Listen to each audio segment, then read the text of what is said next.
Ségur est une imposture.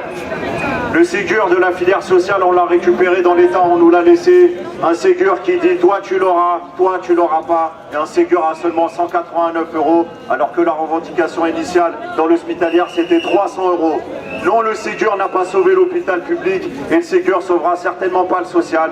Quoi qu'il en soit, au centre d'action sociale Ville de Paris, la division des personnels, on se la prend en pleine poire, et ce depuis le 28 avril. Parce qu'on a un Ségur qui dit que moi, Simon Lecoeur, assistant social, j'ai le Ségur, mais mes collègues administratifs qui reçoivent le même public dans les mêmes établissements, elles n'ont pas le Ségur alors qu'elles sont en catégorie C et que ce sont des smicardes.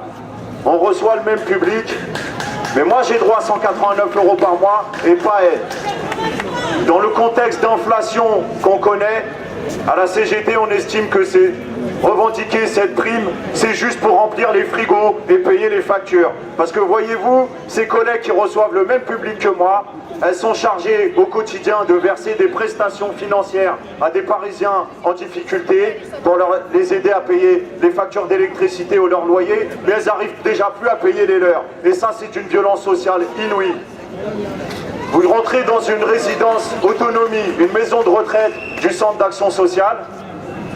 La gardienne, elle a le Ségur. Les collègues à l'hébergement, ils ont le Ségur. Vous allez au restaurant, les collègues, ils n'ont pas le Ségur.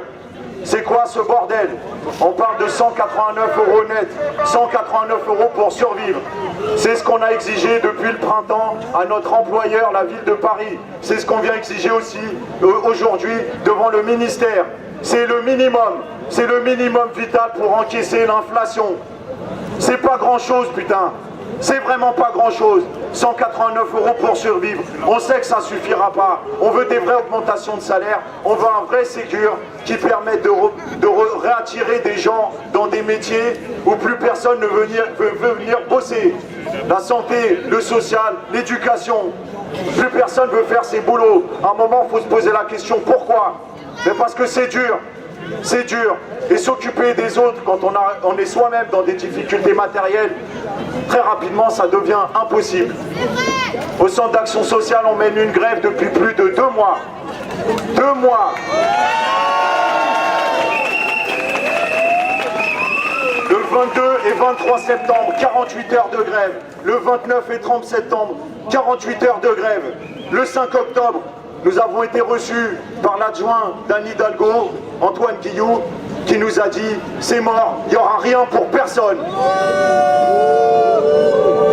On a exigé de la ville qu'elle applique le décret, ce qu'elle a fait, et qu'elle compense pour les personnels exclus du centre d'action sociale environ un quart des effectifs, 1500 agents, qu'elle compense par une prime équivalente. Et ils nous ont dit non, un non ferme.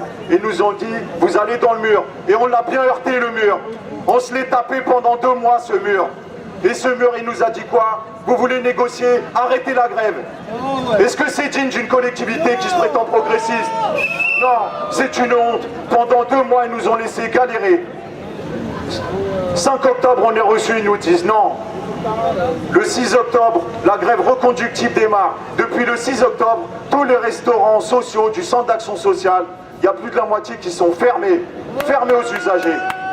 Ouais, mais c'est cru de faire ça.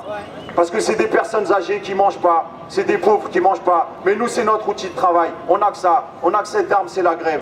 Au bout d'une semaine, on a décidé de faire une occupation. On a occupé un restaurant qui fait aussi office de cuisine centrale. On a fait ça parce que Madame Hidalgo, pendant que les raffineurs étaient en grève et que le patron de Total disait à ses ouvriers « si vous voulez négocier, arrêtez la grève », elle ne nous calculait pas. Au bout d'une semaine d'occupation, ils ne nous calculaient toujours pas. Et ils ne nous ont pas calculé pendant plusieurs semaines. Le premier courrier qu'on a reçu, c'était le 22 octobre, ça faisait déjà 1 mois de grève. Il nous dit, vous voulez négocier, assurer un retour normal au fonctionnement des services dans l'ensemble du CASVP. Mais quel fonctionnement normal? Il y a 12 ou 15% de postes vacants.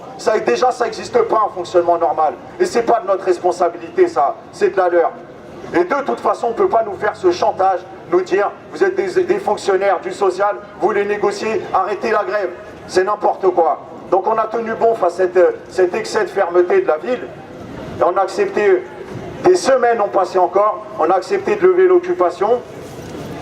Et on est entré en négociation seulement le 18 novembre. Voilà, au bout de presque 2 mois, on rentre en négociation. La revendication, c'est l'égalité de traitement. 189 € pour toutes et tous. Et la ville nous a proposé, elle a démarré comme base de négociation à 70 € net. Donc c'est mort.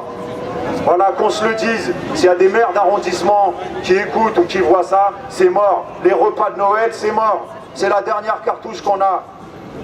On ne veut pas du mode dégradé et on veut encore moins du mode effondré, parce que c'est ça qui nous guette dans l'action sociale, comme c'est ça qui se passe dans la santé.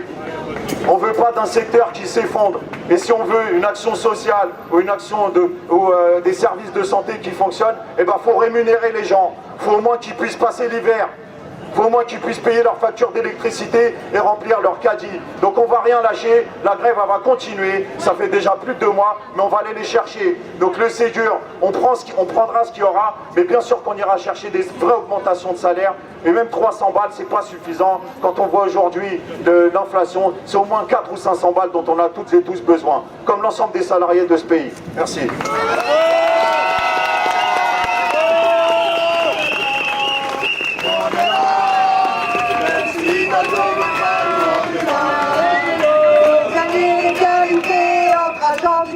Même si Hidalgo veut pas, nous on est là.